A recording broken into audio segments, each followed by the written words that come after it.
హరే హరే హరే రామ హరే రామ రామ రామ హరే హరే.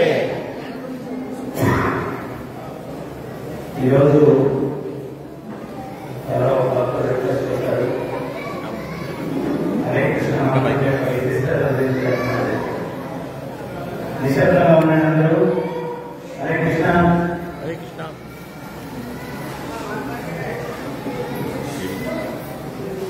బ్రహ్మని నాలుగులో అడుగుతూ ఉన్నారు.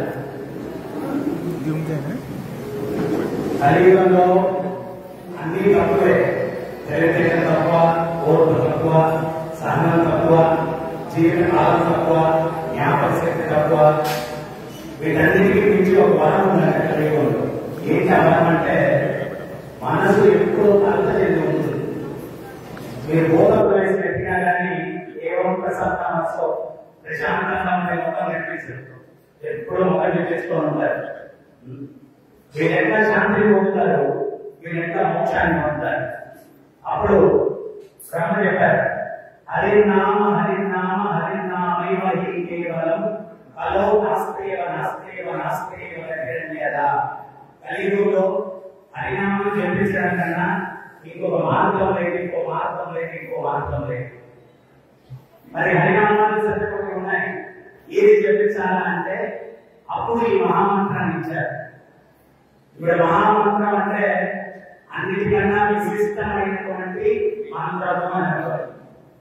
ఇతర రోజుల్లో బట్టలు కావాలంటే బట్టల దుకాణానికి వెళ్ళాలి, ఫ్యాన్సీ ఐటమ్స్ కావాలంటే ఫ్యాన్సీ దుకాణానికి వెళ్ళాలి, గ్రాసరీస్ కావాలంటే గ్రాసరీ దుకాణానికి వెళ్ళాలి, కూరగాయలు కావాలంటే కూరగాయల దుకాణానికి వెళ్ళాలి. ఇప్పుడు బిగ్ బజార్ వస్తున్నాయి. అది వేరే ఒకే అన్ని తీసుకుని వస్తాం.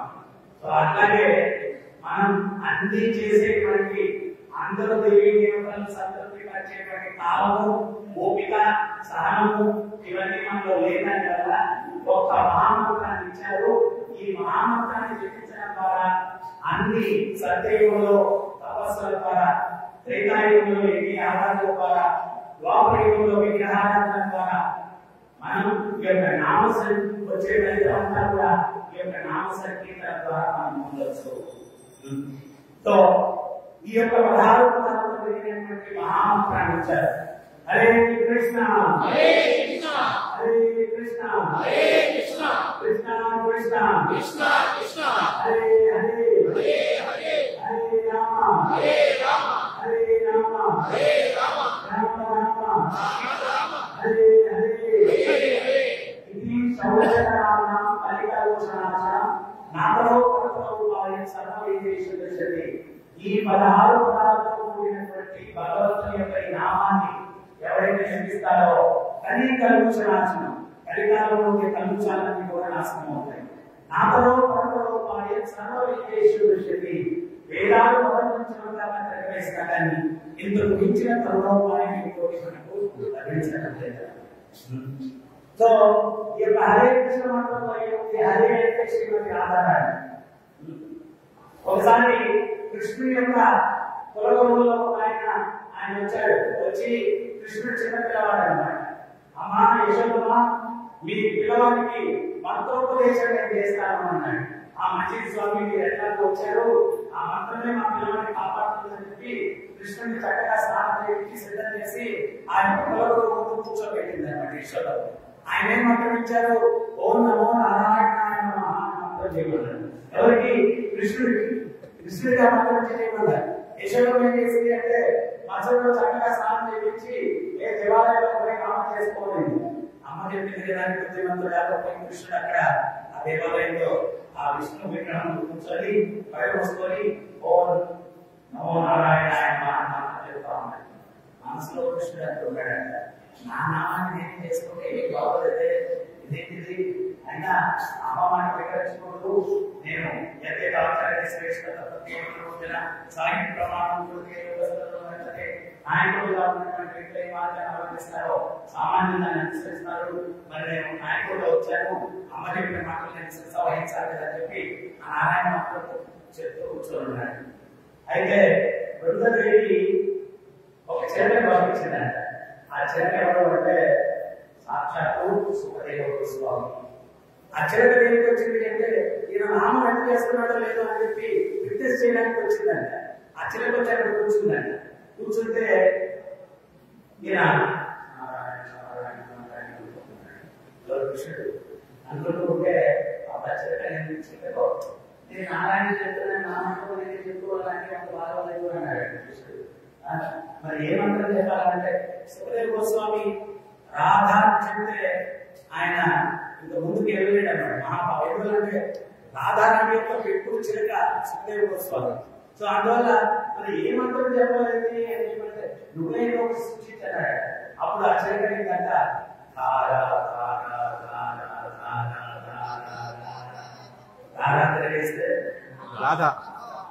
దారా తిరిగేస్తే అప్పుడు కృష్ణుడు ఆ ధార ధార ధార ధార స్పీడ్ గా చేస్తే ఏమవుతుంది?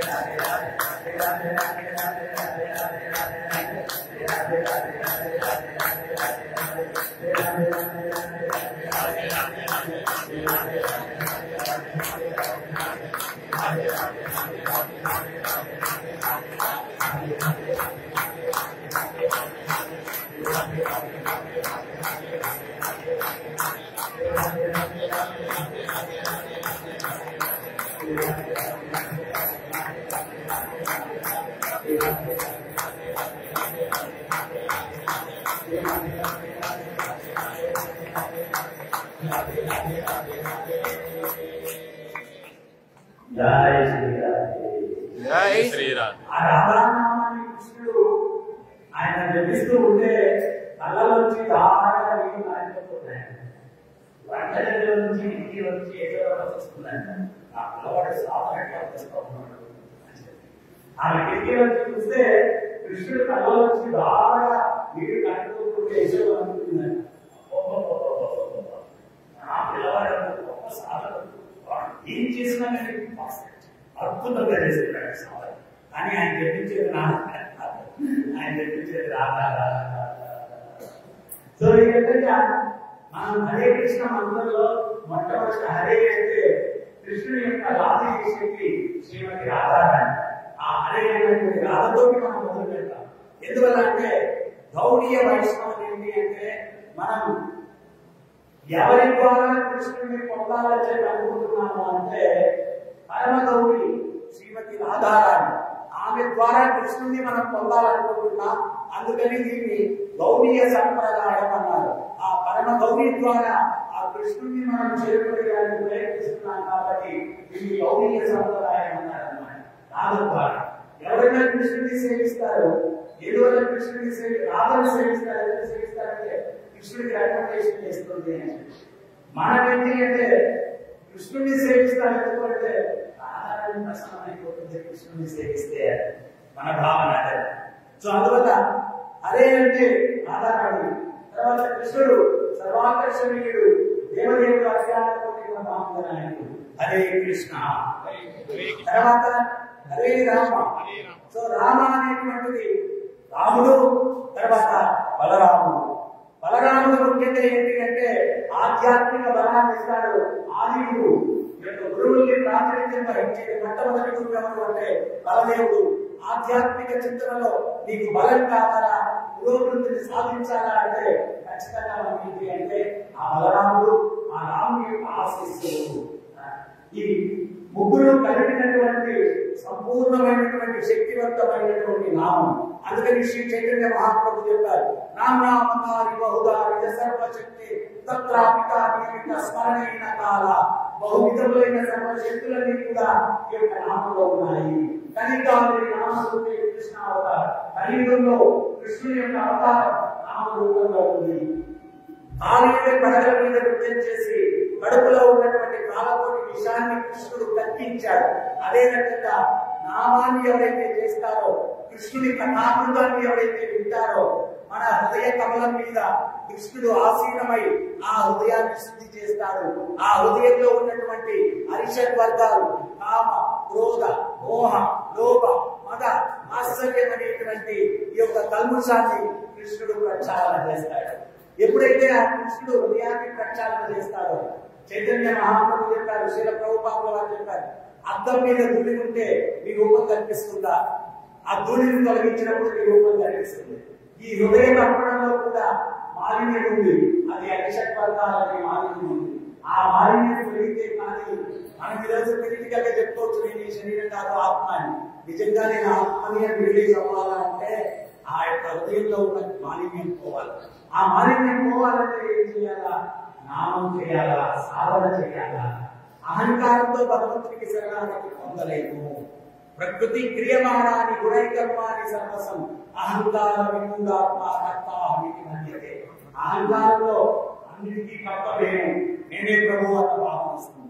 కానీ అహంకార విమూఢాత్మకి మహాత్మకి వ్యత్యాసమే ఉంది. బహునామర్జన్మనామంది జ్ఞానవాత్మ ప్రవర్తతే వాసుదేవ సమమితి సమహాత్మ సుదుర్లభ. అన్నిటికీ కారణం నేను కాదు, వాసుదేవుడు అనుకునేవాడు మహాత్ముడు. అన్నిటికీ కారణం నేను అనుకునేవాడు దురాత్ముడు. సో మనం ఏ కేటగిరీలో వెళ్తే రక్షింపబడతాం? దుర్యోధనుడు ఎంత దుర్మార్గుడో తెలుసా? ఆడెవడో ఒకరోజు ఎండలో వాహనంలో పోతున్నాడు. ఎవరు ఆలోచించాడు? మన ప్రభు ఎండలో వాహనంలో పోతున్నాడు అని చెప్పి గొడుగు పట్టాడు. వాడు గొడుగులు పట్టుకొని తీసేసి సమానం చేసించాడు. ఏంటి ప్రభు గొడుగుని మీకు నేనే వాళ్ళని పెడితే విసిరేశారు అంటే, నాకన్నా పైన ఏది ఉండడం నేను ఓర్చుకోలేదు. గొడుగు వాడి పైన ఉంది కదా, అది నేను ఓర్చుకోలేదు. అటువంటి దురాత్మ గొడుగు వాడిని మీద కూడా పోషించిన అది కూడా నేను ఓర్చుకోలేదు అని చెప్పి విసిరి పడేశాడు. మరి రావణాసుడి పరిస్థితి ఏంటి? అష్టావక్రుని వచ్చాడు కొలువులోకి. వస్తే అప్పొప్ప అష్టావక్రుడు అంటే 8 వంకరలు ఉన్నాడు. ఈ రావణాసుడు అన్నాడంట, అప్పొప్ప ఏమి సుందరంగా పెట్టాలి, ఏమి సుందరంగా ఉన్నా అని చెప్పి అంటూ, నీ సుందరత్వం ఇంకా పెరగాలంటే నేను ఒక కన్ను తంతే నీ సుందరత్వం ఇంకా పెరుగుతుందని చెప్పి మాతో పడ్డాడంట అష్టావక్రుని. అష్టావక్రుని శ్రమించాడు. నీ అహంకారానికి విరమిస్తూ ఉన్నావు, కోతుల చేత తల్లులు తింటావు అన్నాడు. కోతుల చేత తల్లులు తింటావు అన్నాడు. అప్పుడు అంగదుడు వచ్చాడు. వచ్చి పైనుంచి కింద దాకా దయాశుద్ధి చేసి పైన మూత్రాన్ని విసర్జించాడు. తిరిగి రాముల వారి దగ్గరికి వెళ్ళిపోతే రాముల వారు అన్నారంట, అంగదా అంతే తగ్గ కానీ మూత్రం విసర్జించడం ఎంతయ్యా అన్నాడు. స్వామి నేను మానవుడి కాదు, కోతి. కోతి ఏం చేసినా మాకు చట్టాలు లేవు అన్నాడు. అంగదుడు ఆ దర్బారులో తన ఎడంకాలు పెట్టాడంట. పెట్టాడంట, అదే మీరందరూ మీరు చూసుకుంటూ అని చెప్పి అనుకుంటున్నారు కదా, నేను రాముల వారి వెనకాల ఉన్నటువంటి వానర కోటిలో ఒక్క అల్పమైనటువంటి వానరాన్ని ఈ ఎడమకాలు ఎవరు కదిలిస్తే ఓటమిని అంగీకరిస్తారండి అన్న. అక్కడ ఉన్నటువంటి పెద్ద పెద్ద హీరోలందరూ వచ్చారు, కాలు కదపలేకపోయారు. చివరికి రావణాసుడు వచ్చి కాలు పట్టుకోపోయాడు. అప్పుడు అందరూ కాలు వెనకాలన్నాడు, అరే చివాడా ఆ దేవదేవుడు అఖిలాండ కోటి బ్రహ్మాండ నాయకుడు బ్రహ్మ కలిగిన పాదం అది, ఆ పాదాలు పట్టుకోవలసింది పోయించిన వానరాన్ని నా పాదం పట్టుకునే సో అహంకారం ఏం చేస్తుంది అంటే భగవత్ శరణాగతి అన్నటువంటిది పొందలేకుండా మనం చేస్తుంది. అందువల్ల ఆ అహంకారం పోవాలంటే ఆ అహంకారానికి మూల కారణం ఏంటి? భగవద్గీతలో భగవంతుడు చేస్తున్నారు, ప్రకృతి క్రియమానాలు గుణైకర్మాలు సర్వస్వం. ప్రకృతి గుణాల వల్ల మనం నేను ఈ ఆకారం అనుకుంటా, అహం ఆకార నేను ఈ ఆకారం. ఆ ఆకారానికి చాలా విలువ అహంకారం. సో అందువల్ల వీటన్నిటికీ కారణం లోపల ఉన్నారు చెప్పారు. అవి పోవాలంటే అందుకనే ప్రభుత్వాలు చెప్తారు, సమాజంలో శాంతి ఉండాలంటే మనిషిలో ఉన్నటువంటి మృగత్వం, మనిషిలో ఉన్నటువంటి రాక్షసత్వం పోవాలి. వీడు రావణాసురుడు అహంకారం వల్ల 81 వ్యక్తుల మీద 81 వ్యక్తులు వాడిని శపించారండి. మొత్తం లిస్ట్ వేసుకుంటే రామాయణం మొత్తంలో వాడి అహంకారం వల్ల 21 మంది శాపాలు ఇచ్చారండి. మనకు కావాల్సింది ఏంటి? అందరి ఆశీస్సులు కావాలా, సర్వజీవులకు ఆశీస్సులు కావాలా. మరి సర్వ శత్రువు కూడా మనల్ని ఆశీర్వదించేటట్టుగా ప్రవర్తించాలంటే అజాత శత్రువు ధర్మరాజు. ఆయన విజయ శంకారామాలు పూరించాడంట. కృష్ణుడు అర్జునుడు భీష్మ పితామహుడు ద్రోణ పితామహుడు ఒక్కొక్కరిని చూసి నవ్వుకుంటున్నాడంట. ద్రోణుడు భీష్ముడు అందరూ ఆచరణ చేస్తుంది. వాళ్ళు చేసే అనుభవిస్తే నవ్వుకుంటున్నారంటే వాళ్ళ నవ్వు ఎంత పరమాత్మ ఏంటంటే అఖిలాండకోటి బ్రహ్మాండ నాయకుడు ఆ భగవంతుడు విజయ శంకరాలు అనుభవిస్తే ఇంకా మనకేముంది విజయం? పాండవ పక్షాన్ని ఎప్పుడు విజయం అందుకనే ఒప్పుకుంటున్నారు చూసి. సో శత్రువుల నుంచి కూడా ఆశీస్సులు పొందగలిగేటువంటి వాడు భగవద్భక్తుడు. అది పొందాలంటే ఉత్తమ లక్షణాలు. ఆ ఉత్తమ లక్షణాలు ఎట్లా వస్తాయి అంటే మనలో ఉన్నటువంటి అధమ లక్షణాలు పోవాలి. మంటల్లో ఇరువుని పెడితే ఆ మంటలకు ఉండే లక్షణాలన్నీ ఇరువుకు వస్తాయి. అదే రకంగా ఆ దేవదేవుడు దివ్య పురుషోత్తముడు ఆ భగవంతునితో మన సంబంధం ఏర్పరచుకుంటే మనలో అన్ని దివ్య గుణాలు వస్తాయి. ఆ దివ్య గుణాలు రావాలంటే సంబంధం ఏ రకంగా ఏర్పరచుకోవాలంటే నామ సంకీర్తన ద్వారా కృతేయ గాయకుడు త్రేతాయ జగతో ఒకై వాపరే పరిచర్యస్య కీర్తన సంకీర్తనలో తపస్సులు, త్రేతాయుగంలో ఇవి ఆరాధనలు, ద్వాపరయుగంలో విగ్రహ ఆరాధన, కలియుగంలో నామ సంకీర్తన. ఆ నామాన్ని ఎవరైతే జపిస్తారో స్వామి ప్రభుపాదులు వారు అమెరికా వెళ్ళారు. గత ఉపన్యాసం ఇచ్చారు. ఒక వ్యక్తి లేచారు, గురువు గారు భారతదేశం నుంచి వచ్చిన వాడు ఎవరైనా కానీ ఏదో ఒక మ్యాజిక్ చేస్తారు, మరి మీరేం చేయలేదు. అప్పుడు ప్రభుపాదులు నేను చేసిన మ్యాజిక్ శిష్యులు చేయలేదు, మరి నేను చూడలేదు. ఆయన నా ముందు కొన్ని వేల మంది అమెరికలు కూర్చోవాలి. మీకు కోడి కోటి పెట్టి కొట్టు రాక్షసుల సాగులో వచ్చాను. ఈరోజు సమాజానికి కావాల్సింది ఏంటంటే వ్యక్తి నడవడిలో మార్పు, అది తీసుకొచ్చేటువంటి వ్యక్తులు కావాలి. అంతేగాని ఉంగరాలు, వాచీలు ఇవన్నీ షోరూంలో దొరుకుతాయి, వాటిలో ఉపయోగం లేదు. వ్యక్తి నడవడి అందుకనే ప్రభుత్వాలు చెప్పారు, సమాజంలో శాంతి రావాలంటే మనిషిలో ఉన్న మదత్వం, మనిషిలో ఉన్న రాక్షసత్వం పోవాలి. అది పోవాలంటే చైతన్యంలో మార్పు రావాలి. చైతన్యంలో మార్పు, పర్సనాలిటీ డెవలప్మెంట్ కోర్సులు కాదు మనకు కావాల్సింది, పర్సనాలిటీ చేంజ్ కోర్సులు కావాలి. ఉండే పర్సనాలిటీ పెడితే సింగిల్ రాక్షసుడు ఎవరు రాక్షసుడు అవుతాడు. పర్సనాలిటీ చేంజ్, వ్యక్తిత్వ మార్పు, వ్యక్తిత్వంలో మార్పు. అసలు పర్సనాలిటీ ఏ పర్సనాలిటీ ఉండాలో తెలుసుకోవాలి. సో అందుకని ఈ రోజు అందరూ పోటీ పడేది దేనికోసం పోటీ పడుతున్నారంటే రాక్షస పర్సనాలిటీ కోసం పోటీ పడుతున్నారు. మన ఏదో ఒక యూనివర్సిటీ వాళ్ళని పిలిస్తే యువత ఈ రోజు చెడు తీయడానికి కూడా మాట్లాడలేదు, ఉత్సాహంగా చేసేసిన కారణం ఏంటి అడిగే టాపిక్ ఇచ్చారు. నేను చెప్పాను, ఈ రోజు ఇంత ముందు రోజుల్లో సినిమాలు అనేటువంటి కాలక్షేపం. ఈ రోజు కూడా సినిమాలు మెయిన్ జనాలు మోటివేట్ చేయాలి. ఇంతకు ముందు హీరో అంటే కొత్త లక్షణాలు హీరో చూపించేవారు. అది చూసి అది నాలో కూడా ఏమన్నా మంచి లక్షణం రావాలనుకున్నాను. ఇప్పుడు ఎన్ని పనికిమాల లక్షణాలు ఉంటే మనకి హీరో చూపిస్తున్నారు. అప్పుడు వీళ్ళు కూడా యువతనుకున్నారు, పనికిమాల పనులు చేసేసి కాలు కట్టేసుకుని హీరో అంటారు. దానివల్ల జరుగుతుంది అనేది అవునా కదా? సో అందువల్ల మనం ఉత్తమ లక్షణాలు ఆదర్శంగా తీసుకోవాల్సింది ఎవరిని అంటే పాండవుల ఆదర్శంగా తీసుకోవాలి, ప్రహ్లాదుని ఆదర్శంగా తీసుకోవాలి, ధ్రువుని ఆదర్శంగా తీసుకోవాలి. రియల్ హీరోస్ వీళ్ళు. ఇప్పుడు చదువుకునే విద్యార్థులు ఉన్నారు, వాళ్ళలో స్థిరమైనటువంటి రావాలంటే ధ్రువుడు బెస్ట్ ఎగ్జాంపుల్. మనం ఈరోజు అన్ని డీవియేషన్స్ విద్యార్థులు, కానీ ధ్రువ అంటే స్థిరమైన చిత్తము కలిగిన వాడు. 5 సంవత్సరాల వయసులో ఆయన తపస్కరింది 5 సంవత్సరాలు. ధ్రువ అంటే స్థిరమైన చిత్తము కలిగిన వాడు. ఆయన తపస్సు చేస్తుంటే దేవతలు బయటేస్తున్నారు. ఒక్క దేవత వచ్చి వీడు ఎవరు సీట్ కొట్టేదానికి తపస్సు చేస్తున్నాడేమో అని చెప్పి అగ్ని వచ్చాడంట. ఏ బాలక అరణ్యం వదిలిపోబడుతూ ఉంది, వాడి మసైపోతావు, ఊడిపోతావు, సాధించు నీ తపస్సు అన్నాడు. ఏంటంటే వరుడు వచ్చాడు, వరద మొత్తం అరణ్యమంతా పట్టుకొని పోతుంది, ఆపేటి తపస్సు అన్నాడు. ఏం చెల్లించలేదు. ఇట్లా ఒక్కొక్క దేవత వచ్చి రకరకాలుగా పెట్టారు. ఆయన యొక్క ద్రవ్యాన్ని చేరుకోవాలనేటువంటి చిత్తంలో ఏ రకమైన మార్పు లేదంటే ఆయనలో. అందుకని ఆయన పేరు ధ్రువ, దృఢమైన చిత్తము కలిగిన వాడు. సో ఈ విధంగా ఈ యొక్క పురాణంలో మన యొక్క చరిత్రలో ఉన్నటువంటి వ్యక్తుల్ని మనం ఆదర్శంగా తీసుకున్నప్పుడే భవిష్యత్ అనేది బాగుంటుంది. సో అందువల్ల మనం స్వామి ప్రభుపాదులు వారు చెప్పినట్టుగా 4 ఉద్దేశాలను దూరంగా ఉంటుంది. మాంసవర్షం లేదు, వ్యభిచారం లేదు, మద్యం లేదు, జూదం లేదు. ధర్మానికి 4 పాదాలు ఉన్నాయి. అహింస అన్న పాదాన్ని మాంసపక్షపడదు, పవిత్రపడిన ధర్మపాదాన్ని వ్యభిచారపడదు, సత్యవాన్ పరిపాలన ధర్మపాదాన్ని జూదపడదు, తపస్యాన ధర్మపాదాన్ని మధ్యపడదు, ధర్మహీన వస్తుంది సమానం. ఈ వ్యసనానికి ఎవరైతే లోబడి ఉంటాడో వారిలో వచ్చి ప్రభుత్వాలు ఉంటాయి, వారి మంచిగా ప్రవర్తిస్తారు. మనం ధర్మం రక్షణ స్టిక్కర్ అందించుకుంటే పకోడికి ఉపయోగం లేదు.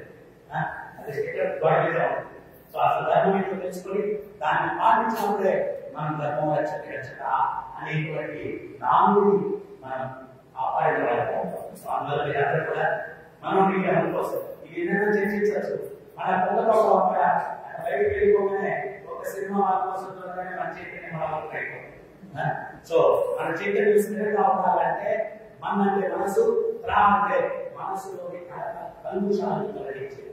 మంత్ర జపం అంటే సో మనం నిరంతరంగా ధర్మంగా జీవించాలంటే మనోనిగ్రహం కావాలా. ఆ మనోనిగ్రహం మనిషికి ఎట్లా వస్తుందంటే మంత్ర జపం వల్ల వస్తుంది. అందువల్ల ప్రతినిత్యం ఈ మంత్రాన్ని చెప్పించి 4 ఉద్దేశాలకి దూరంగా ఉంటూ మీకు అవకాశం ఉన్నప్పుడల్లా సత్సంగము భగవద్గీతలో పాల్గొని సమయాన్ని చెడు వినియోగించకుండా ఉద్యోగము వ్యాపారము ధర్మంగా చేసుకుంటూ సత్కార్యాలు చేస్తూ సాధన చేస్తూ జీవితం అంతా ఆనందంగా ఉంటూ జీవితాంతంలో మళ్ళా ఇప్పుడు ప్రపంచానికి కాకుండా భగవంతుని చేరుకునేదానికి ప్రయత్నించండి.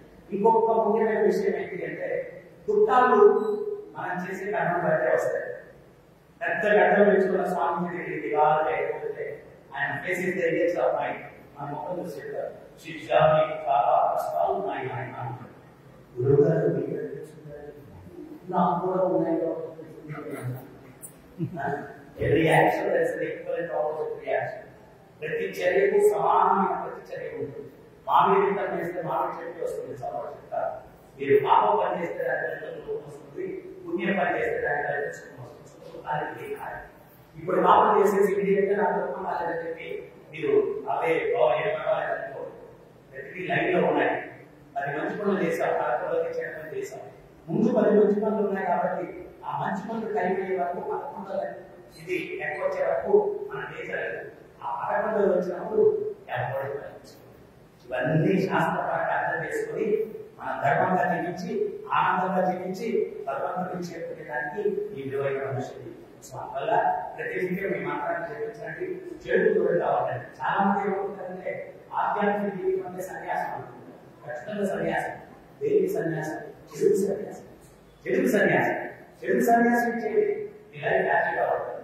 హరే కృష్ణ హరే కృష్ణ హరే కృష్ణ హరే కృష్ణ కృష్ణ కృష్ణ కృష్ణ కృష్ణ హరే హరే హరే రామ హరే రామ రామ రామ హరే హరే హరే కృష్ణ హరే కృష్ణ కృష్ణ కృష్ణ హరే హరే హరే రామ హరే రామ రామ రామ హరే హరే.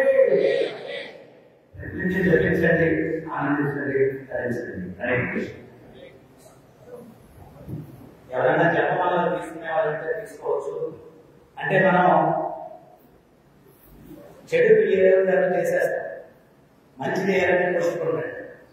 నాకు ఒక ఆయన దగ్గరికి వచ్చేవాడు, ప్రతి డిసెంబర్లో చెప్పేవాడు నూతన సంవత్సరం నుంచి మొదలు పెడతాం స్వామి జపం.